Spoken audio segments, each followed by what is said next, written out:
اس novel کو شروع کرنے سے پہلے میں آپ کو یہ بتانا چاہتی ہوں کہ اس ناول کو لکھنے کا مقصد کسی قسم کی کوئی بے حیائی پھیلانا نہیں، بلکہ یہ ایک اصلاح کے طور پہ لکھا گیا ہے۔ اس میں کسی قسم کا کوئی غیر اخلاقی سین نہیں لکھا ہوا۔ یہ ہمارے معاشرے کا اس ٹائم میں سب سے بڑا مسئلہ ہے اور ایک تلخ حقیقت ہے کہ مرد مردوں کے ساتھ اور عورتیں عورتوں کے ساتھ تعلق میں ہوتی ہیں، اور بس اسی چیز کا انجام دکھانے کے لیے اس ناول کو لکھا گیا ہے۔ اس وقت پورا ماحول روشنیوں میں نہایا ہوا تھا۔ وہ ایک بہت بڑی بزنس پارٹی تھی۔ آخر ارم خان کو اتنی بڑی کامیابی ملی تھی، اس کی خوشی میں اس نے یہ پارٹی رکھی ہوئی تھی، مگر پچھلے 2 دن سے شہروز اس کے ساتھ ناراض تھا اور اسے کسی جگہ چین نہیں آ رہا تھا۔ وہ دور کھڑے ہوئے شہروز کے چہرے کو دیکھ رہا تھا۔ وہ اس پارٹی میں تو شریک ہو گیا تھا، مگر اس سے بات نہیں کر رہا تھا۔ مسلسل نگاہیں شہروز کی طرف تھیں، آنکھوں میں ایک عجیب سی بے چینی تھی۔ ہیلو مسٹر ارم خان، کیا آپ دیکھ رہے ہیں؟ لگتا ہے آج آپ اپنے دوست سے خاصا ناراض ہیں، منتشا مسکراتے ہوئے بولی۔ منتشا کی بات سن کے اس نے نگاہیں اٹھا کے شہروز کو دیکھا۔ نہ جانے کتنی لڑکیاں اس کے آگے پیچھے گھومتی تھی، مگر آج تک اس نے کبھی کسی کو لفٹ نہیں کروائی تھی۔ اس نے نگاہیں اٹھا کے منتشا کو دیکھا، اور اگلے ہی لمحے اس نے دیکھا کہ وہ اس کی طرف دیکھ رہا ہے۔ ایک دم سے وہ مسکراتے ہوئے منتشا کے ساتھ باتیں کرنے لگا، اور یہ لمحہ تھا جب شہروز کو لگا شاید وہ اپنی ناراضگی میں کہیں اسے کھو نہ دے۔ شہروز غصے میں وہاں سے چلا گیا۔ اسے یوں جاتا ہوا دیکھ کے ارم خان مزید بے چین ہوا تھا۔ وہ گھر کے اندر چلا گیا۔ ساری پارٹی ختم ہو گئی، آہستہ آہستہ سب چلے گئے تھے۔ وہ واپس گھر کے اندر آیا۔ یہ اس کا فارم ہاؤس تھا۔ پارٹی ختم ہونے کے بعد تقریباً سب گیسٹ کو فارغ کرنے کے بعد وہ اندر آیا تو سامنے ہی راکنگ چیئر پہ بیٹھا ہوا سگریٹ پی رہا تھا۔ جب ارم خان چلتا ہوا اس کے پاس آیا، اس نے ایک دم سے نگاہیں اٹھا کے اس کے گریبان کو پکڑ لیا۔ تمہاری ہمت کیسے ہوئی اس لڑکی کے قریب جانے کی؟ اس کی آنکھوں میں دیکھتے ہوئے غصے میں بول رہا تھا۔ تم ناراض کیوں ہو؟ مانا کہ مجھ سے غلطی ہو گئی تھی، اتنی غلطیاں تو یار ہو ہی جاتی ہیں، وہ سنجیدگی سے بولا تھا۔ اس کے چہرے پہ اس وقت بہت زیادہ ناراضگی تھی۔ یہ تم نے بہت بڑی غلطی کی ہے، کیوں تم اس لڑکی کے قریب گئے تھے؟ شہروز غصے میں چلاتے ہوئے بولا۔ اس نے آہستگی سے شہروز کے کندھوں سے پکڑا اور کہنے لگا، تم مجھ سے ناراض ہو نا؟ اس کی آنکھوں میں دیکھتے ہوئے بولا تھا، اور یہ لمحہ تھا جب وہ بھی اس طریقے سے اس کی آنکھوں میں دیکھنے لگا۔ کچھ عجیب تھا۔ کمرے میں بالکل گہری خاموشی چھائی ہوئی تھی۔ باہر اب موسم خراب ہونے لگا تھا، تیز ہوا چل رہی تھی، اور وہ یوں ہی ایک دوسرے کو دیکھے جا رہے تھے۔ ناراضگی ختم نہیں کرو گے مجھ سے؟ وہ دوبارہ آہستگی سے گویا ہوا تھا، اور اس کی نگاہیں سامنے کھڑے ہوئے ارم خان کی طرف چلی گئی۔ تمہیں لگتا ہے کہ میں تمہارے ساتھ تمہارے بغیر رہ سکتا ہوں؟ اس نے نرمی سے ارم خان سے پوچھا، تو ارم خان کے لبوں پہ ایک ہلکی سی مسکراہٹ بکھر گئی۔ اسی بات کا تو گھمنڈ ہے کہ تم میرے بغیر رہ نہیں سکتے۔ یہ کہتے ہوئے وہ اس کے قریب ہوا، اور یہاں وہ اپنی دنیا میں مگن ہو چکے تھے۔ وہ دنیا جس کے بارے میں وہ لوگ نہیں جانتے تھے، اس کا انجام انہیں کتنا برا بھگتنا پڑے گا۔ خدا کے حکم کی خلاف ورزی کرنا اور ایک گناہ کی راہ پہ چلنا، اس بارے میں تو وہ جانتے ہی نہیں تھے۔ وہ کتنا بڑا گناہ کر رہے ہیں۔ خدا کی لاٹھی بے آواز ہے۔ اس وقت شاید ان دونوں کو چھوٹ ملی ہوئی تھی، اور وہ اپنی مرضی سے زندگی گزار رہے تھے، اس بات سے انجان کہ آگے ان کی زندگی کتنی مشکل ہونے والی ہے۔ وہ صبح صبح گھر میں داخل ہوا تو بی جان کی نظر اس کی طرف گئی۔ ارم خان بیٹا، میں پوری رات تمہارا انتظار کرتی رہی۔ تم نے بولا تھا کہ آفس کی پارٹی ختم ہوئی تو تم واپس آ جاؤ گے۔ اس نے بی جان کی طرف دیکھا۔ اس کی آنکھوں میں نیند اتری ہوئی تھی۔ جی بی جان، وہ بس تھوڑا بیزی تھا کام میں، اس وجہ سے آفس چلا گیا تھا۔ بیٹا، تمہیں تو بہت بڑی کامیابی ملی ہے، بہت مبارک ہو۔ وہ اس کی پیشانی پہ بوسہ دیتے ہوئے بولے۔ بی جان، مجھے ابھی بہت زیادہ نیند آئی ہوئی ہے، میں سونا چاہتا ہوں۔ یہ کہتے ہوئے وہ کمرے کی طرف جانے لگا۔ جب بی جان نے اسے رکنے کا اشارہ کیا، بیٹا ایک منٹ، میری بات سنو۔ جی بی جان۔ وہ کافی زیادہ بیزار سا دکھ رہا تھا، کچھ عجیب سا تھا، اسے اپنے اندر کچھ خالی پن سا محسوس ہو رہا تھا۔ یہ کیا ہوا ہے؟ یہ کسی کے کاٹنے کا نشان بنا ہوا ہے۔ وہ اس کی شرٹ کے اوپر کھلے ہوئے 2 بٹنوں سے اس کے نظر آتے ہوئے سینے پہ بنے ہوئے نشان کو دیکھ کے حیرت سے بولی تھی۔ وہ بی جان، اس نے فوراً سے اپنے بٹن بند کیے تھے کہ کچھ بھی نہیں ہوا۔ وہ جلدی سے کمرے کی طرف چلا گیا اور بی جان کو کچھ عجیب سا محسوس ہوا۔ پچھلے کچھ عرصے سے بی جان کو اس کا رویہ بھی بہت زیادہ عجیب لگ رہا تھا۔ نہ جانے کیوں بی جان کو کچھ غلط ہونے کا اندیشہ ہوا۔ وہ کمرے میں آ کے سامنے ہی طلال صاحب بیٹھے ہوئے تھے۔ طلال صاحب کے پاس آ کے بیٹھ گئی۔ طلال، میں تم سے کچھ بات کرنا چاہتی ہوں۔ بی جان کی بات سن کے وہ مسکراتے ہوئے کہنے لگے، ہاں بولیں بی جان، کیا بات کرنا چاہتی ہیں؟ دیکھو، میں چاہتی ہوں کہ اب تمہیں ارم خان کی شادی کے بارے میں سوچنا چاہیے۔ انہیں ایسے لگتا تھا جیسے شاید وہ کسی عورت کے ساتھ غلط ریلیشن میں نہ پڑ جائے۔ اس وجہ سے وہ اب مسلسل اس کی شادی کی ضد کر رہی تھی۔ بی جان، آپ کو پتہ ہے مجھے خود کتنی زیادہ فکر ہے اپنے بیٹے کی شادی کی، مگر وہ عجیب پاگل ہے، کہتا ہے اسے شادی نہیں کرنی۔ پتہ نہیں کیوں کہتا ہے۔ اسے اپنے بزنس سیٹ کرنا تھا، لیکن بزنس سیٹ ہو گیا، اتنی زیادہ اسے کامیابی مل چکی ہے، لیکن اس کے باوجود بھی وہ شادی کا نام نہیں لے رہا۔ بہت زیادہ غصہ ہو جاتا ہے۔ مجھے تو اس لڑکی کی کچھ بھی سمجھ نہیں آتی تھی۔ اس بندے کے لیے وہ کیا کہے؟ دیکھو، مجھے کبھی کبھی بہت عجیب لگتا ہے۔ اس کے پاس دولت ہے، پیسہ ہے، سب کچھ ہے۔ کہیں پہ بلال صاحب کے لبوں پہ مسکراہٹ بکھر گئی۔ وہ کہنے لگے، آپ کو واقعی لگتا ہے کہ وہ غلط راستے پہ چلے گا؟ میں اپنے بیٹے کو اچھی طرح جانتا ہوں۔ لڑکیوں سے اسے اچھی خاصی چڑ ہے۔ جب وہ شادی نہیں کر رہا تو وہ خاک کسی کے ساتھ غلط راہ پہ چلے گا۔ وہ نرمی سے اسے سمجھانے لگے، لیکن پھر بھی مجھے ڈر لگتا ہے بہت زیادہ۔ وہ طلال صاحب کو سمجھا رہی تھی۔ طلال صاحب کہنے لگے، میرا بیٹا ایسا نہیں، ہمیں اپنے بیٹے کے بارے میں اچھی طرح جاننا ہوگا۔ انہوں نے مسکراتے ہوئے کہا تو بی جان اس بات میں سر ہلا گئی۔ وہ مزید کسی قسم کی بحث نہیں کرنا چاہتی تھی۔ اچھا ٹھیک ہے، آپ کوئی معصوم سی پیاری سی لڑکی تلاش کریں، میں منا لوں گا اس کو شادی کے لیے۔ بی جان تو یہی چاہتی تھی۔ کہنے لگی، میں چاہ رہی ہوں فرزانہ کی بیٹی عائشہ کو اپنی بہو بنا لوں۔ ماشاءاللہ بہت پیاری بچی ہے، بہت اچھی رہے گی ارم خان کے لیے۔ اسی کا رشتہ مانگ لیتے ہیں۔ ہاں نا، یہ تو بہت اچھی بات ہے۔ لو جی، اپنی بھانجی سے بڑھ کے مجھے کیا ہو سکتا ہے؟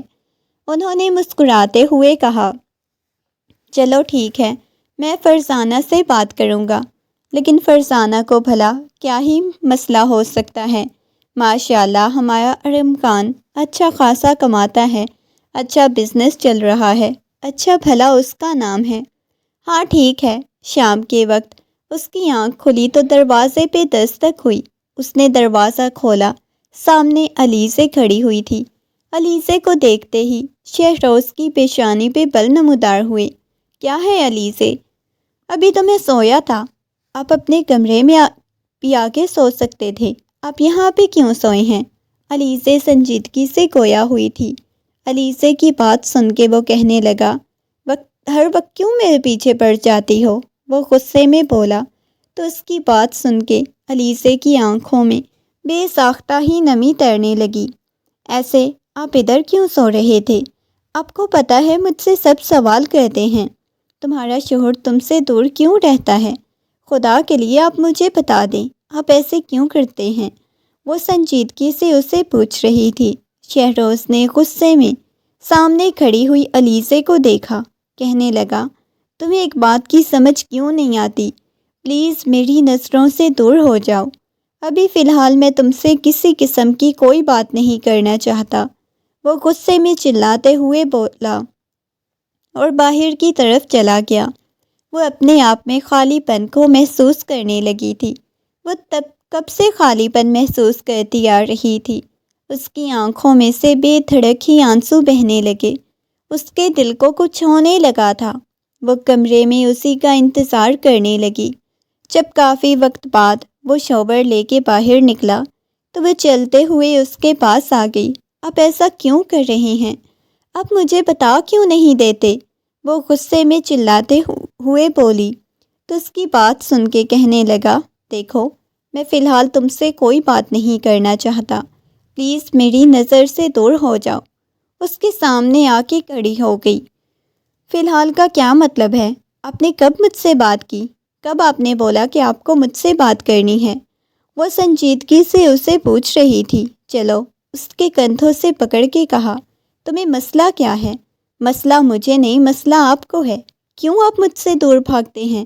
بتائیں، اگر آپ کو مجھ سے شادی نہیں کرنی تھی تو میری زندگی برباد کیوں کی؟ وہ ایک ایک لفظ کو چباتے ہوئے غصے میں بولی تھی۔ وہ کہنے لگا، میں نے تمہیں زبردستی اپنی زندگی میں نہیں رکھا ہوا۔ یہ کہتی ہوں کہ میں تمہیں طلاق نہ دوں، تمہارے باپ کو ہارٹ اٹیک آ جائے گا، ورنہ اب تک تمہیں طلاق دے کے میں سکون کی زندگی گزار رہا ہوتا۔ اس کی بات سن کے علیزے کو لگا جیسے کسی نے اس کے وجود سے جان نکال لی ہو۔ وہ روتے ہوئے اپنے کمرے میں آ گئی تھی۔ اس نے کمرے کا دروازہ بند کر دیا۔ دروازے کے ساتھ ٹیک لگاتی ہوئی وہ ہچکیوں کے ساتھ رونے لگی تھی۔ شہروز نے اپنے بالوں کو مٹھیوں میں دبوچ لیا، وہیں پیچھے صوفے پہ بیٹھ گیا۔ وہ کبھی بھی علیزے کے ساتھ ایسا نہیں کرنا چاہتا تھا۔ وہ جانتا تھا علیزے ایک معصوم لڑکی ہے اور وہ اس کی مرضی کے خلاف اس کی زندگی میں شامل ہوئی تھی۔ اس وقت کبھی بھی علیزے کو قبول نہیں کرنا چاہتا تھا، نہ ہی اسے کوئی انٹرسٹ تھا۔ علیزے تو کیا، کبھی بھی اسے کسی اور میں انٹرسٹ پیدا ہی نہیں ہوا تھا۔ ایک گناہ کی عادت جس میں وہ مکمل طور پہ پھنس چکا تھا، اسے نکلنا اس کے لیے مشکل تھا۔ کمرے کا دروازہ کھلا، سامنے رقیہ بیگم کھڑی ہوئی تھی۔ بیٹا کیا ہے، تم نے کیوں علیزے کو اس قدر ڈانٹ دیا؟ وہ کتنی بری طرح سے رو رہی ہے۔ جاؤ اس سے بات کرو، اسے مناؤ۔ اس نے اپنی ماں کی طرف دیکھا۔ مما پلیز جائیں یہاں سے۔ میں نے کیا بولا ہے کہ جا کے اسے آرام سے مناؤ، پیار سے جاؤ۔ وہ اپنی ماں کی کوئی بات ٹال نہیں سکتا تھا، اس وجہ سے وہ علیزے کے پاس آیا، صوفے پہ بیٹھی روئے جا رہی تھی۔ آہستگی سے اس کے کندھوں سے پکڑ کے اس کے گرد بازوؤں کا حصار قائم کیا، مگر دل جذبات سے خالی تھا۔ علیزے پلیز رونا بند کرو، تمہیں پتہ ہے نا مجھے غصہ آ جاتا ہے۔ علیزے اس کی قمیض کو بہت شدت سے اپنے ہاتھوں میں دبوچے بہت بری طرح سے رونے لگی تھی۔ اچھا پلیز علیزے چپ کر جاؤ پلیز، آپ کو پتہ ہے میں آپ سے کتنی زیادہ محبت کرتی ہوں، اس کے باوجود آپ مجھے ہر ممکن کوشش کرتے ہیں تکلیف پہنچانے کی۔ تمہیں پتہ ہے نا فی الحال میں اس رشتے کو قبول کرنے کے لیے تیار نہیں ہوں، لیکن اس کے باوجود جب تم پاس آتی ہو میں نہیں تمہارے پاس رہ سکتا، مجھے عجیب سا محسوس ہوتا ہے۔ وہ نرمی سے اسے اپنے حصار میں لیے ہوئے سمجھا رہا تھا۔ تو پھر آپ مجھے بتائیں نا، آپ کو کیوں عجیب سا محسوس ہوتا ہے؟ آپ کو اچھی نہیں لگتی؟ آپ کو حسین نہیں لگتی؟ میں تو ہر ممکن کوشش کرتی ہوں جیسے آپ ہیں ویسے ہی بنوں، لیکن میں نہیں بننا چاہتی۔ وہ اسے یوں روتا ہوا نہیں دیکھ پا رہا تھا۔ دیکھو شاید میں تمہیں کبھی بھی اپنی زندگی میں قبول نہ کر پاؤں اور تمہیں اپنے ساتھ نہیں رکھنا چاہتا، میں تمہیں پہلے بتا رہا ہوں۔ نہ ہی میں تمہیں کسی قسم کا حوصلہ دلاسا یا کوئی امید دلانا چاہتا ہوں۔ میں کل بھی یہی کہتا تھا، میں آج بھی یہی کہتا ہوں۔ وہ اسے اپنے حصار میں لیے ہوئے اس کے سینے پہ سر رکھ گیا اور وہ رونے لگی تھی۔ بے چینی، آپ کیا کہہ رہی ہیں؟ میں شادی کر لوں بی جان؟ آپ نے میرا رشتہ طے کر دیا اور آپ لوگوں نے مجھے بتانا بھی گوارا نہیں کیا۔ وہ سامنے کھڑے ہوئے اپنے بابا جان کو دیکھنے لگا تھا۔ بی جان حیرت سے طلال صاحب کو دیکھنے لگی۔ وہ کہنے لگی، دیکھو میں نے تو تبھی رشتے کی حامی بھری تمہاری پھپھو کے ساتھ، کیونکہ تمہارے بابا نے بولا تھا کہ وہ تمہیں منا لیں گے۔ بابا جان، اس نے اپنے بابا کی طرف دیکھا، اب میں تمہارا کوئی انکار نہیں سنوں گا۔ تم نے جتنا مجھ سے ٹائم مانگا میں نے تمہیں دیا، لیکن اب نہیں دیکھوں گا۔ میں مرنے سے پہلے چاہتا ہوں کہ تمہاری شادی ہو جائے۔ اور یہ سن کے اس کا تو دماغ ہی گھوم گیا تھا۔ بابا جان، آپ کیسی باتیں کر رہے ہیں؟ اس کے لیے اپنا باپ، اپنی بی جان بہت زیادہ اہم تھے۔ وہ ان کی کوئی بات نہیں ٹال سکتا تھا، لیکن ہمیشہ یہ والی بات وہ ٹالتا آیا تھا کہ وہ شادی نہیں کرنا چاہتا۔ مگر اب بی جان نے حامی بھر دی تھی، وہ بہت زیادہ مجبور تھا۔ اس کے بابا کہنے لگے، اگر تم نے اس رشتے سے انکار کیا تو یاد رکھنا تمہیں میرا مرا ہوا منہ دیکھنے کو ملے گا۔ یہ سن کے تو وہ مزید اپنے آپ پہ کنٹرول کرنے لگا۔ بابا جان، آپ میرے صبر کا امتحان لے رہے ہیں۔ تم نے میرے صبر کا امتحان لیا، لیکن اب مزید نہیں۔ وہ بہت زیادہ کنفیوز ہو گیا تھا۔ آفس میں بھی وہ کسی کام پہ دھیان نہیں دے پا رہا تھا۔ بار بار اس کے کانوں میں اس کے بابا جان کی باتیں گونج رہی تھی، میں کیسے کسی کو اپنی زندگی میں قبول کر سکتا ہوں؟ میں نے تو کبھی کسی عورت کے بارے میں سوچا بھی نہیں، لیکن پھر بھی وہ کیوں میری زندگی میں شامل کرنا چاہتی ہیں؟ میں کسی کو بھی اپنی زندگی میں شامل نہیں کر سکتا۔ اگر ان کو اتنا ہی شوق ہے تو انجام کے لیے وہ تیار رہیں۔ وہ سگریٹ پیے جا رہا تھا جب آفس کا دروازہ کھلا۔ سامنے کھڑے ہوئے شہروز کو دیکھ کے وہ نگاہیں چرانے لگا تھا۔ کیا ہو گیا ہے جی؟ اتنی زیادہ کون سی گہری سوچوں میں مگن ہو؟ شہروز نے مسکراتے ہوئے پوچھا تو وہ نفی میں سر ہلانے لگا۔ نہیں یار، بس کچھ بھی نہیں۔ آج رات کو ملنے کا ارادہ ہے کیا؟ اس کی آنکھوں میں معنی خیز سے مسکراہٹ تھی۔ نہ جانے کیوں اسے کچھ عجیب سا محسوس ہوا تھا۔ مشکل؟ کیا مطلب؟ اب تم مجھے انکار کرو گے؟ تمہارے پاس میرے لیے ٹائم نہیں ہے؟ وہ عجیب نگاہوں سے اسے دیکھتے ہوئے بولا، ایسی بات نہیں ہے، لیکن کچھ میٹنگ ہے، کینسل کروا دو۔ میٹنگ نہیں کینسل کروا دیتا، بلکہ میں خود ہی کر دیتا ہوں۔ وہ اس کی سیکرٹری کو بلا چکا تھا۔ وہ جیسے ہی آئی وہ کہنے لگا، آج رات کی ساری میٹنگز کینسل کر دو۔ سیکرٹری نے سوالیہ نظروں سے سامنے بیٹھے ہوئے ارم خان کو دیکھا۔ ارم خان کہنے لگا، ٹھیک ہے، رات کی میٹنگ کینسل کر دو۔ آج کچھ اچھا سا پلان کرتے ہیں، کوئی باربیکیو یا پھر کوئی اچھا سا۔ ٹھیک ہے۔ رات کو وہ دونوں فارم ہاؤس پہ موجود تھے۔ دونوں کھڑے باربیکیو بنا رہے تھے۔ ساتھ ساتھ ایک سیخ انہوں نے اپنے اپنے ہاتھ میں پکڑی ہوئی تھی۔ ساتھ ہلکا ہلکا سا میوزک چل رہا تھا۔ دونوں کھا رہے تھے۔ ایک بات بولوں؟ شہروز کی آنکھوں میں دیکھتے ہوئے بولا۔ شہروز تھوڑا سا حیران ہوا۔ ہاں، مطلب پہلے کبھی تمہیں مجھ سے کچھ پوچھنے کی ضرورت پڑی ہے جو آج پوچھ رہے ہو؟ مجھے تمہیں یہ نہیں لگتا کہ یہ بہت زیادہ غلط ہے؟ یہ سن کے وہ اس کے ہاتھ رکے تھے۔ اس نے پلٹ کے سامنے کھڑے ہوئے ارم خان کو دیکھا۔ کیا مطلب ہے؟ اچھا خاصا وہ غصے میں آ گیا۔ نہیں، میرا مطلب تھا کہ تم علیزے کے ساتھ غلط کر رہے ہو۔ وہ فوراً سے بات کو بدل گیا، کیونکہ وہ ایک لمحے کے لیے بھی شہروز کی ناراضگی برداشت نہیں کر سکتا تھا۔ دیکھو، یہ رشتہ میری مرضی کے خلاف ہوا ہے، اور تم نے وعدہ کیا تھا کہ تم کبھی کسی لڑکی کو اپنی زندگی میں شامل نہیں کرو گے، تو بہت جلد اسے اپنی زندگی سے نکال دوں گا۔ وہ مسکراتے ہوئے بول رہا تھا۔ وہ اس کے پاس آ گیا۔ آسمان میں چاند چمک رہا تھا، مگر چاند کے نیچے زمین پہ کیا چل رہا تھا؟ انسان اپنی دولت کے نشے میں سب کچھ بھول جاتا ہے۔ اسے صرف اتنا یاد ہوتا ہے وہ ٹھیک ہے یا اس کے جذبات ٹھیک ہیں۔ اس وقت وہ دونوں بھی اسی نشے میں دنیا سے غافل ایک دوسرے میں مگن ہو گئے تھے۔ ان کی معنی خیز باتیں گونج رہی تھی، وہ چاہ کے بھی پیچھے نہیں ہو رہے تھے۔ وہ کسی عورت کو اپنی زندگی میں قبول نہیں کرنا چاہتا تھا۔ وہ نہیں جانتا تھا کہ وہ شادی کرنے لگا ہے، اور وہ نہیں جانتا تھا جب شہروز کو پتہ چلے گا تو اس کا کیا ری ایکشن ہوگا۔ گھر میں ارم خان کی شادی کی تیاریاں زور و شور سے چل رہی تھیں۔ وہ بہت زیادہ ڈسٹرب اور کنفیوز لگ رہا تھا۔ آج اس کی مہندی تھی۔ مہندی کے فنکشن کے دوران بھی وہ کافی زیادہ کنفیوز لگ رہا تھا۔ جب بھی بی جان اس کے پاس آئی، کہنے لگی، بیٹا کیا ہوا ہے؟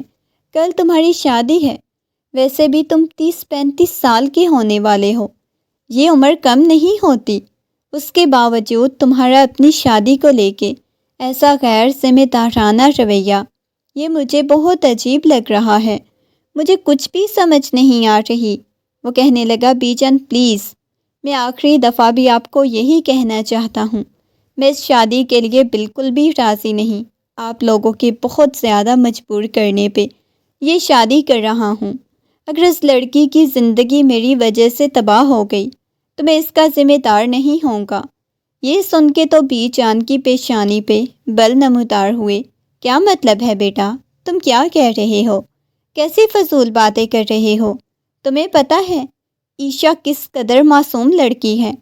خبردار جو تم نے اس کے ساتھ کوئی الٹی سیدھی حرکت کرنے کی کوشش کی، وہ بہت زیادہ معصوم ہے اور تم سے محبت بھی کرتی ہے، سمجھ آ گئی؟ بی جان نے اس پہ ایک اور انکشاف کیا تھا کہ کیا مطلب ہے وہ مجھ سے محبت کرتی ہے؟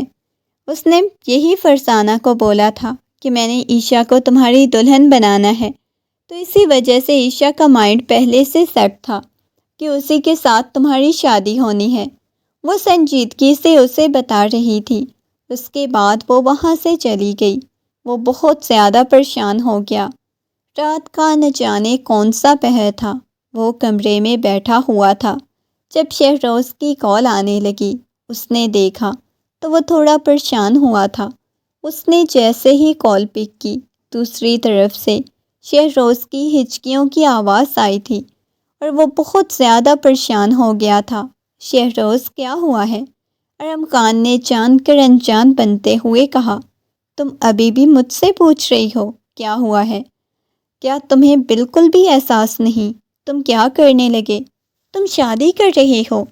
یہ سن کے ارم خان کہنے لگا، دیکھو میں نے تم سے یہ بات چھپائی کیونکہ میں تمہیں نہیں بتانا چاہتا تھا، تمہیں بہت برا لگتا تھا، لیکن شہروز بی جان کے کہنے پہ میں شادی کر رہا ہوں۔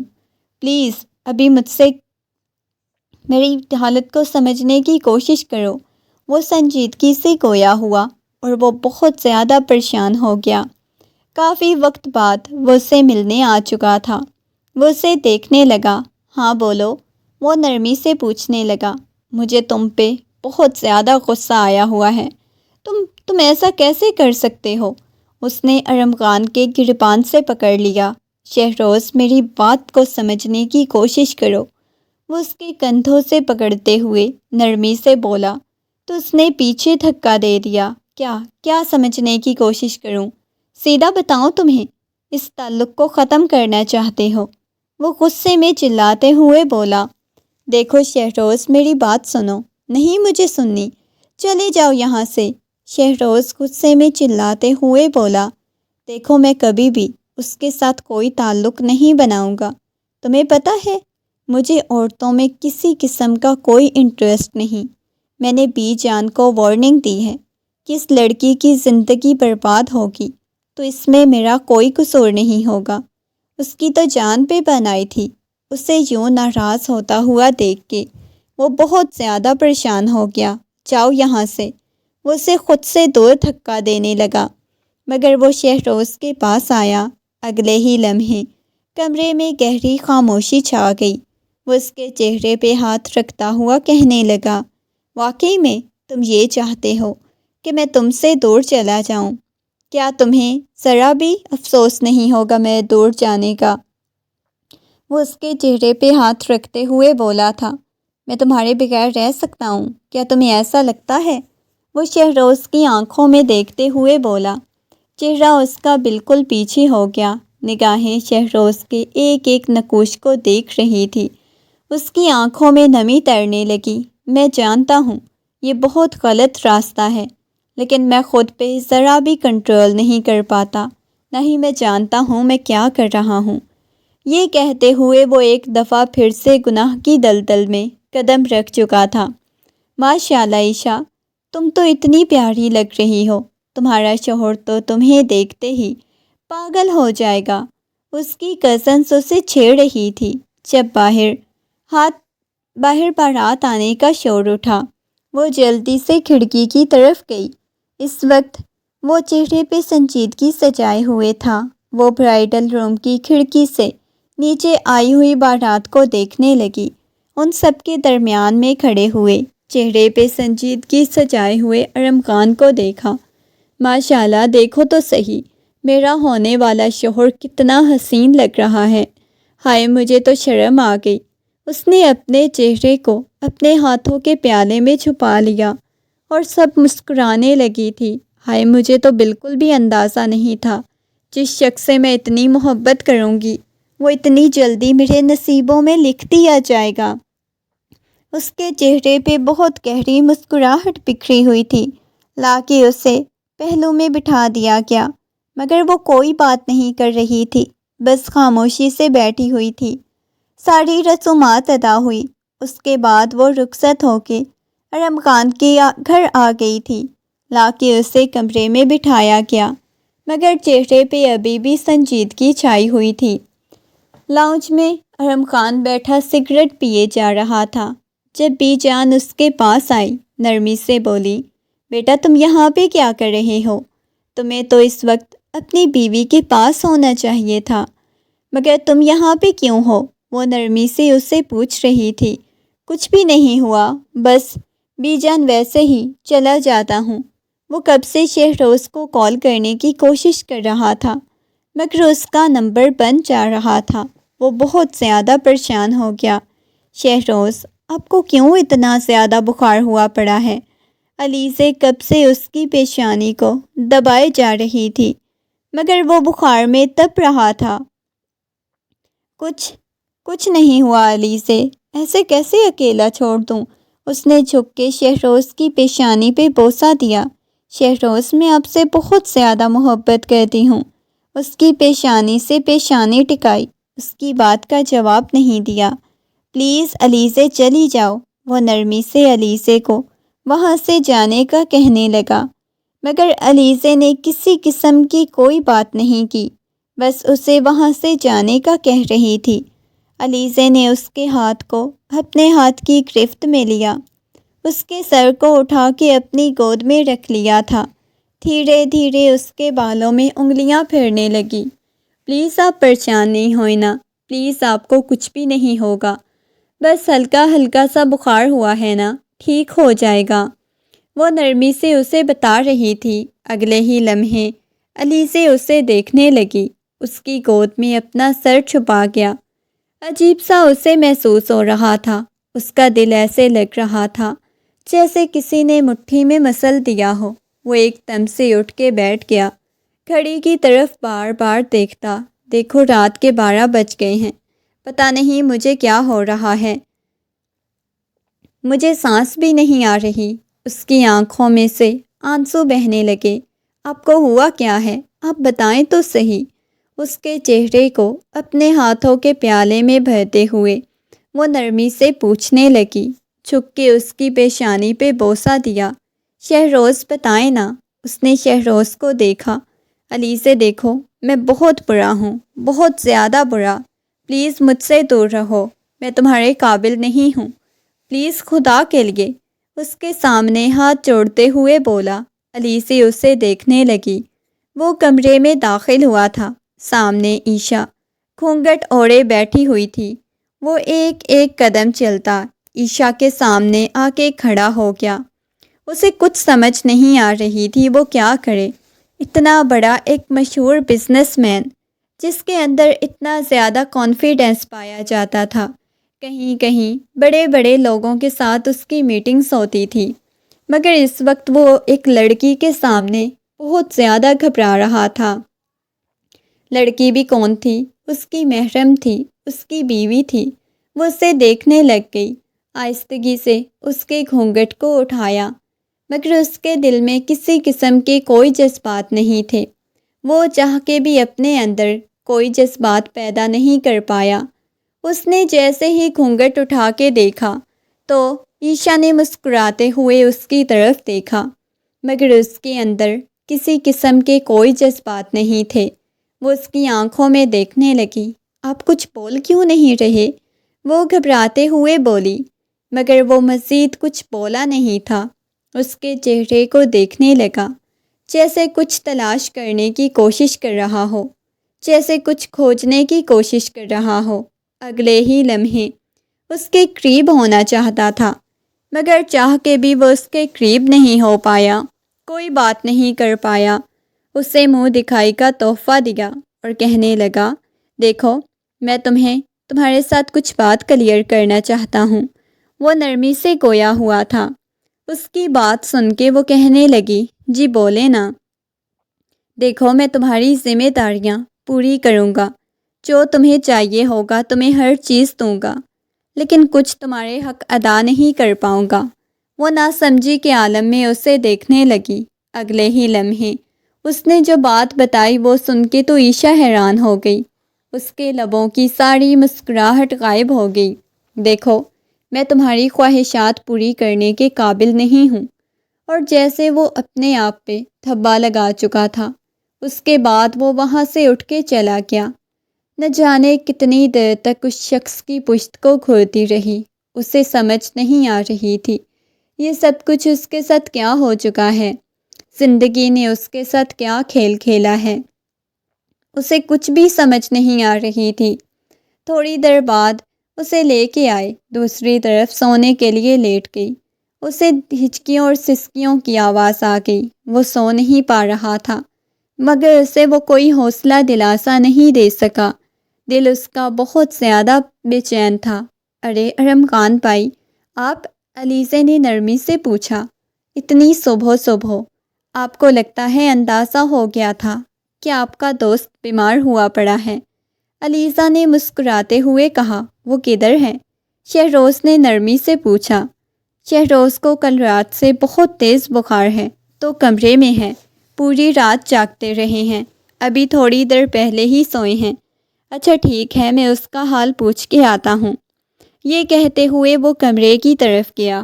اس نے آ کے آہستگی سے کمرے کا دروازہ کھولا، کمرے کا دروازہ بند کرتا ایک ایک قدم چلتا شہروز کے پاس آ کے بیٹھا، آہستگی سے اس کے چہرے سے کمبل ہٹایا تو اس کی آنکھوں کے گرد ہلکے پڑے ہوئے تھے۔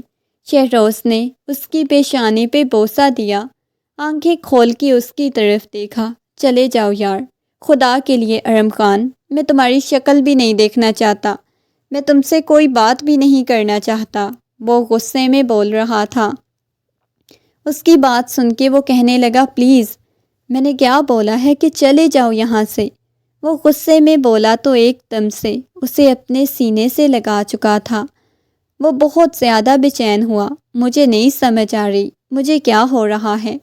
اس کی گردن میں اپنا چہرہ چھپا گیا، مگر نہ جانے کیوں شہروز کو عجیب لگ رہا تھا، جیسے اس کے دل میں اس طرح کے اب جذبات باقی نہیں تھے، یا اسے ویسے فیلنگز نہیں آ رہی تھی۔ کچھ بھی ایسا محسوس نہیں ہو رہا تھا جیسے پہلے اسے اس کی قربت میں محسوس ہوتا تھا۔ وہ اسے خود سے دور کر گیا۔ تمہیں بہت تیز بخار ہوا پڑا ہے، ڈاکٹر پاس نہیں گئے؟ وہ نرمی سے اس کی گال کو سہلاتے ہوئے بولا تو وہ اس سے دور ہو گیا تھا۔ پلیز ارم خان، میں نے کیا بولا ہے کہ چلے جاؤ یہاں سے؟ ارم خان بہت زیادہ پریشان ہو گیا۔ شہروز کی حالت بہت زیادہ خراب ہوتی جا رہی تھی۔ دوسری طرف ارم خان اب اسے دور دور تھا، اس کے قریب جانے کی کوشش کرتا۔ وہ جس گناہ کی دلدل میں پھنسا ہوا تھا، وہاں سے نکلنا اسے بہت مشکل لگ رہا تھا۔ ایک گناہ کی دلدل میں پھنس کے نکلنا اتنا آسان نہیں تھا۔ وہ پاگل ہوئے جا رہا تھا۔ اسے کچھ بھی سمجھ نہیں آ رہی تھی وہ کیا کرے۔ رات کا نہ جانے کون سا پہر تھا۔ وہ بلکنی میں راکنگ چیئر پہ بیٹھا سگریٹ پی رہا تھا جب عیشا اس کے پاس آئی۔ اس کے گھٹنوں پہ سر رکھ لیا۔ وہ اپنی آنکھیں بند کر گئی۔ عیشا، کیا ہوا ہے؟ اس نے نرمی سے عیشا سے پوچھا۔ پتہ نہیں، مجھے آپ کی محبت چاہیے۔ آپ مجھے محبت کیوں نہیں دیتے؟ آپ کو پتہ ہے میں کتنے زیادہ خواب سجا کے آپ کی زندگی میں آئی تھی، لیکن آپ کو مجھ میں کوئی انٹرسٹ ہی نہیں۔ آپ ذرا سا بھی مجھے دیکھتے تک نہیں۔ کیوں آپ ایسے کرتے ہیں؟ بتائیں نا مجھے۔ وہ اس کے ہاتھ کو پکڑ کے اپنے لبوں سے لگاتے ہوئے بولی، مگر مقابل چاہ کے بھی اپنے دل میں اس کے لیے کسی قسم کی جذبات پیدا نہیں کر رہا تھا۔ پلیز عیشا، تم وقت ضائع کر رہی ہو۔ میں تمہیں یہی کہوں گا کہ تم مجھ سے طلاق لے کے چلی جاؤ۔ میں تمہیں اپنے ساتھ نہیں رکھ سکتا۔ کیوں طلاق لے کے چلی جاؤں؟ وہ اس کی آغوش میں بیٹھتی اس کے سینے میں اپنا سر چھپا گئی تھی۔ میں آپ سے محبت کرتی ہوں، بہت زیادہ محبت۔ رمضان، میں آپ کے بغیر نہیں رہ سکتی۔ وہ روتے ہوئے بول رہی تھی۔ وہ اس کے گرد بازو حائل کر گیا، اپنی آنکھیں بند کر گیا۔ اسے کسی قسم کا سکون نہیں محسوس ہو رہا تھا۔ تو تمہیں پتہ ہے، مجھے تم میں کوئی کشش ہی محسوس نہیں ہوتی، کچھ بھی نہیں محسوس ہوتا۔ پلیز یار، تم چلی جاؤ۔ یہ کہتے ہوئے اسے خود سے دور کر گیا۔ تو پھر آپ کو کس میں کشش محسوس ہوتی ہے؟ کس کی قربت آپ کو چاہیے؟ اگر میری نہیں چاہیے، آپ کو میری بیوی نہیں چاہیے، تو پھر کیا چاہیے؟ بتائیں نا مجھے، عیشا غصے میں چلاتے ہوئے بولی۔ اور بار بار اس کی آنکھوں کے سامنے شہروز کا چہرہ آنے لگا تھا۔ وہ دونوں بچپن سے ساتھ تھے، اچھے دوست تھے، اس کے بعد بزنس پارٹنر بن گئے، لیکن اس دوران وہ کب اس گناہ کی دلدل میں پھنسا، اسے بالکل بھی اندازہ نہیں تھا۔ اپنے ساتھ ساتھ وہ اپنی بیویوں کی زندگیاں بھی مکمل طور پہ برباد کر رہے تھے۔ آج وہ کتنے دنوں کے بعد شہروز کے فلیٹ پہ آیا۔ پچھلے 2 دن سے وہ شہروز کے فلیٹ پہ نہیں آیا تھا۔ جیسے ہی اس کی طرف آیا تو اس کی حالت بہت عجیب ہوئی تھی۔ اس کی شیو بڑی ہوئی تھی، آنکھوں کے گرد سیاہ حلقے پڑے ہوئے تھے۔ شہروز، تم نے کیا حالت بنائی ہوئی ہے؟ وہ نرمی سے گویا ہوا تھا۔ شہروز نے اسے دیکھا، کہنے لگا، تمہیں پتہ ہے، اپنی بیوی سے دور ہوں۔ وہ اسے دیکھنے لگا تھا۔ میں اپنی بیوی کے ساتھ تعلق بنانے کی کوشش کر رہا ہوں، پر میں ایسا نہیں کر پایا، کیونکہ بہت غلط گناہ میں ہم لوگ پھنسے ہوئے تھے۔ اور تم، ایک بات بتاؤ، ہم لوگ کبھی اپنی بیویوں کو قبول نہیں کر پائیں گے۔ وہ اس کی طرف دیکھتے ہوئے بولا۔ ارمغان اس کے پاس آیا، کہنے لگا، دیکھو، میں جانتا ہوں ہم اس تعلق کو ختم کر لیں۔ اس کی بات سن کے اس نے سانس لی۔ تمہیں پتہ ہے، یہ تعلق ختم ہو بھی جائے گا نا، تو ہم دونوں نہ کبھی خود سے نظریں ملا پائیں گے، نہ کبھی اپنی بیویوں کو قبول کر پائیں گے۔ مجھے نہیں لگتا کہ مجھے زندہ رہنا چاہیے۔ اس کی بات سن کے وہ کہنے لگا کہ کیا مطلب ہے؟ تم پاگل ہو گئے ہو شہروز، کیا باتیں کر رہے ہو؟ دیکھو، سب کچھ ٹھیک ہو جائے گا۔ مگر اگلے ہی لمحے شہروز کے ہاتھ میں پسٹل دیکھ کے وہ حیران ہوا تھا۔ پاگل ہو گئے ہو کیا شہروز؟ تم کیا کرنے لگے ہو؟ میرا اندر پھٹا جا رہا ہے، مجھے یہ گناہ چین نہیں لینے دے رہا، میں کیا کروں؟ وہ بہت بری طرح سے رونے لگا تھا۔ نہیں، میں نے تمہاری طرف قدم بڑھائے تھے، میں نے تمہیں گناہ پہ لگایا تھا رمضان۔ تم دور بھاگتے تھے، تم مجھے بتاتے تھے یہ غلط ہے، اس کے باوجود میں نے تمہیں اس گناہ کی دلدل میں پھنسایا۔ تم سے زیادہ گنہگار میں ہوں۔ یہ کہتے ہوئے وہ پسٹل اپنی کن پٹی پہ رکھ چکا تھا۔ ارمغان نفی میں سر ہلانے لگا۔ دیکھو شہروز، ہم آرام سے بات کریں گے نا؟ دیکھو ہم اس گناہ کی توبہ کر لیں گے نا؟ ہم اس چیز سے نکلنے کی کوشش کریں گے۔ دیکھو، خدا کے لیے کچھ بھی مت کرنا۔ مگر وہ گولی چلا چکا تھا، وہ نیچے گر گیا۔ اس نے 2-3 اکٹھی گولیاں چلائی، اس کے بعد وہ فرش پہ گر گئے۔ سفید فرش پہ خون بہنے لگا۔ وہ ایک دم سے اس کے قریب آ گیا، اس کے سر کو اپنی گود میں رکھ لیا۔ آنکھیں کھولو نا، اس کی گال کو تھپ تھپا رہا تھا۔ پلیز آنکھیں کھولو۔ مگر چند لمحوں میں ہی اس کی روح پرواز کر گئی۔ اس کی آنکھیں ایک جگہ پہ پتھرائی ہوئی تھی اور اسے اپنے تمام کیے گئے گناہ اس کی آنکھوں کے سامنے گھومنے لگے۔ شہروز کے مرنے کے بعد وہ بہت عجیب ہوتا جا رہا تھا۔ کسی سے بات نہیں کرتا تھا۔ ہر لمحہ اسے اپنے کیے گئے گناہ اس کی آنکھوں کے سامنے گھومتے۔ وہ اس کی قبر پہ بیٹھا بری طرح سے روئے جا رہا تھا۔ شہروز، میرے دل کو کچھ ہو رہا ہے۔ شہروز، مجھے وہ گناہ چین نہیں لینے دے رہے۔ میں اپنی بیوی کو بھی اپنے پاس نہیں رکھنا چاہتا۔ میں چاہتا ہوں کہ میں سب کو اپنی حقیقت بتا دوں۔ شہروز، یہ زندگی مجھے کھائے جا رہی ہے۔ میں کیا کروں؟ کچھ لمحہ کے گناہوں نے مجھے پاگل کر دیا۔ وہ بہت بری طرح سے روئے جا رہا تھا۔ نہ جانے کتنے گھنٹے وہ قبر پہ بیٹھا روتا رہا۔ جب واپس گھر آیا تو اس کی آنکھیں لال سرخ ہو رہی تھی۔ جیسے ہی وہ گھر میں داخل ہوا، عائشہ اس کے پاس آ گئی۔ بی جان اس کی حالت دیکھ کے کہنے لگی، کیا ہوا ہے؟ وہ عائشہ کو دیکھ رہا تھا جسے وہ آج تک قبول نہیں کر پایا۔ عائشہ، مجھے تم سے کچھ بات کرنی ہے، پلیز کمرے میں آؤ، وہ نرمی سے بولا۔ عائشہ اس کی بات سن کے بہت زیادہ پریشان ہو گئی۔ جی بولیں، کیا بات کرنی ہے؟ وہ سنجیدگی سے گویا ہوئی۔ اس کی بات سن کے کمرے میں لے کے آیا۔ کمرے کے دروازے کو اچھی طرح لاک لگایا۔ وہ پہلی دفعہ اسے اتنے نرم رویے میں اتنا ٹوٹا بکھرا ہوا دیکھ رہی تھی۔ میں جانتی ہوں آپ نے اپنے دوست کو کھویا ہے، بہت زیادہ دکھی ہیں۔ بی جان نے بتایا تھا آپ اپنے دوست کے ساتھ بہت زیادہ اٹیچ تھے۔ وہ نرمی سے گویا ہوئی۔ میں تمہیں کچھ بتانا چاہتا ہوں، اس کے بعد فیصلہ تمہارے ہاتھ میں ہوگا۔ تم مجھے اپنی زندگی میں رکھنا چاہتی ہو، تم مجھے اپنی زندگی سے نکالنا چاہتی ہو، جو تم کرنا چاہتی ہو، جو مجھے سزا دینا چاہتی ہو دینا، لیکن اس وقت میں بہت زیادہ بے چین ہوں۔ میں سب کچھ چھوڑ کے کہیں دور جانا چاہتا ہوں جہاں مجھے چین مل جائے، سکون مل جائے۔ مجھے یہ عیاشی، مجھے یہ پیسہ، مجھے کچھ بھی نہیں چاہیے، مجھے سکون چاہیے۔ وہ حیرت سے اسے دیکھنے لگی۔ کیا مطلب ہے؟ آپ کیا کہنا چاہتے ہیں؟ اگلے ہی لمحے شہروز کے ساتھ کھڑی اسے دیکھنے لگی۔ آپ یہ کیا کر رہے ہیں؟ وہ کانپتی ہوئی آواز میں بولی۔ وہ سوچ بھی نہیں سکتی تھی اس کا شوہر اتنے بڑے گناہ میں ملبوس ہوگا۔ میں نہیں جانتا میں کبھی کسی عورت کو اپنی زندگی میں قبول کر پاؤں گا یا نہیں کر پاؤں گا۔ کیا کبھی مجھے تم میں کشش محسوس ہوگی یا نہیں ہوگی؟ میں چاہتا ہوں کہ تم اپنی زندگی برباد مت کرو۔ مجھ سے طلاق لے کے جانا چاہتی ہو تو چلی جاؤ۔ اس کی بات سن کے حیرت سے اسے دیکھنے لگی۔ نفی میں سر ہلاتے ہوئے پیچھے دیوار کے ساتھ لگی، نیچے زمین پہ بیٹھ گئی۔ وہ بہت بری طرح سے رونے لگی۔ وہ صوفے پہ بیٹھے ہوئے بہت بری طرح سے رو رہا تھا۔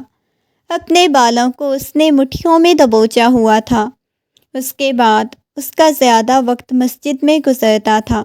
اس وقت وہ اپنے تمام گناہ اس کی آنکھوں کے سامنے گھومتے۔ وہ مولانا صاحب کو اپنے گناہ بتا رہا تھا۔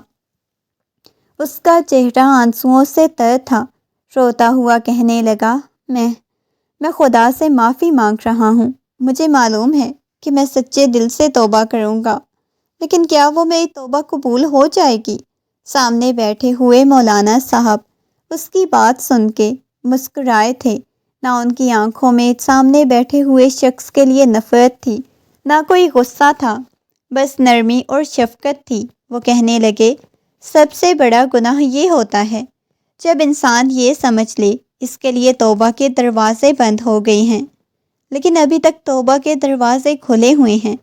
لیکن توبہ صرف زبان کہہ دینے سے نہیں ہوتی، بلکہ عمل سے بھی ظاہر کرنی ہوتی ہے۔ تم رب سے توبہ کرو، وہ تمہاری توبہ ضرور قبول کرے گا۔ وہ بہت بری طرح سے رو پڑا تھا۔ تم اپنی بیوی کو مت چھوڑو، اس سے پوچھو، اگر وہ تمہیں معاف کر دے تو اسے کبھی مت چھوڑنا۔ اور یہ سن کے اس نے اس بات میں سر ہلا دیا۔ آہستہ آہستہ اس کا دل عائشہ کی طرف مائل ہونے لگا تھا۔ خدا نے اس کے دل میں عائشہ کی محبت ڈال دی تھی۔ جس طرح وہ زیادہ وقت عائشہ کے ساتھ گزارتا، اس کے بعد وہ اس سے زیادہ وقت اپنے اللہ کے ساتھ گزارتا، توبہ کرنے میں، اچھے کاموں میں گزارتا۔ اور عائشہ نے اسے یہی بولا تھا، تم نے گناہ میرے ساتھ نہیں کیا، تم نے اپنے ساتھ کیا، تم نے کوئی زیادتی میرے ساتھ نہیں کی، تم نے اپنے ساتھ کی۔ تمہیں اس کا احساس ہے تو میں سزا دینے والی یا معافی دینے والی نہیں ہوں۔ تمہیں اس کی معافی اللہ سے مانگنی ہوگی، اور اس کے ساتھ رہنے کے لیے تیار ہو گئی۔ وہ اپنے داغ اپنے وجود وہ طلاق جیسا داغ اپنے وجود سے نہیں لگانا چاہتی تھی، کیونکہ وہ شخص سنبھل چکا تھا، وہ شخص بدل گیا تھا، اور اس کے گناہ نے اس کی پوری زندگی بدل دی تھی۔ دوسری طرف علیزے کی شادی شہروز کے چھوٹے بھائی کے ساتھ ہو گئی، جو اسے بے انتہا محبت کرنے لگا تھا، مگر شہروز کی حقیقت نہ اس نے کسی کو بتائی تھی، نہ ہی کوئی جانتا تھا۔ وہ نہیں چاہتا تھا کہ اس کے مرنے کے بعد کوئی اس کے بارے میں غلط سوچے، مگر وہ کئی گھنٹے بیٹھ کے اس کی قبر پہ بیٹھ کے قرآن مجید پڑھتا، اس کی بخشش کی دعا کرتا، اپنے گناہوں کی معافی مانگتا۔ وہ گناہ جو انہوں نے کیا تھا وہ چھوٹا نہیں تھا، مگر وہ اپنی توبہ کو اپنے عمل سے بھی ظاہر کرنے لگا۔ یہ ناول ہمارے معاشرے کے ایک سنگین مسئلے پہ مبنی تھا۔ یہ ناول محض ایک کہانی پہ محدود نہیں تھا، بلکہ آج کل حقیقت میں ایسا ہوتا ہے، اور ایسے مرد اپنی بیویوں میں کبھی انٹرسٹڈ نہیں ہوتے، بعد کی ان کی زندگی بہت زیادہ اذیت ناک ہو جاتی ہے۔ میں چاہتی تو اس ناول کے آخر میں ان کا کوئی بہت بڑا عبرتناک انجام بھی لکھ سکتی تھی، تو میں نے دونوں چیزوں کو ظاہر کیا ہے۔ ایک طرف شہروز جس نے اپنی جان لے لی کیونکہ اس کے لیے اس گناہ کا بوجھ بہت زیادہ ہو گیا تھا، اور اس کے لیے زندگی گزارنا بہت مشکل تھا اس گناہ کے بوجھ کے ساتھ، لیکن اس کے باوجود اس نے پھر بھی غلط قدم اٹھایا۔ جبکہ دوسری طرف ارم خان بھی یہ قدم اٹھا سکتا تھا، مگر اسے لگا اپنی جان لینے سے اچھا ہے وہ اللہ سے معافی مانگے اپنے گناہوں کی، اور اپنی باقی کی زندگی اچھے کاموں میں گزارے۔ ہر گناہ کرنے کے بعد موت کو گلے نہیں لگانا چاہیے، کیونکہ گناہ کے بعد زندگی ختم نہیں ہو جاتی، ہمارے پاس معافی کا آپشن موجود ہوتا ہے، لیکن سب سے پہلے تو ہمیں خود کو ایسے گناہوں سے بچانا چاہیے۔ ناول کیسا لگا کمنٹ میں ضرور بتائیے گا۔ شکریہ۔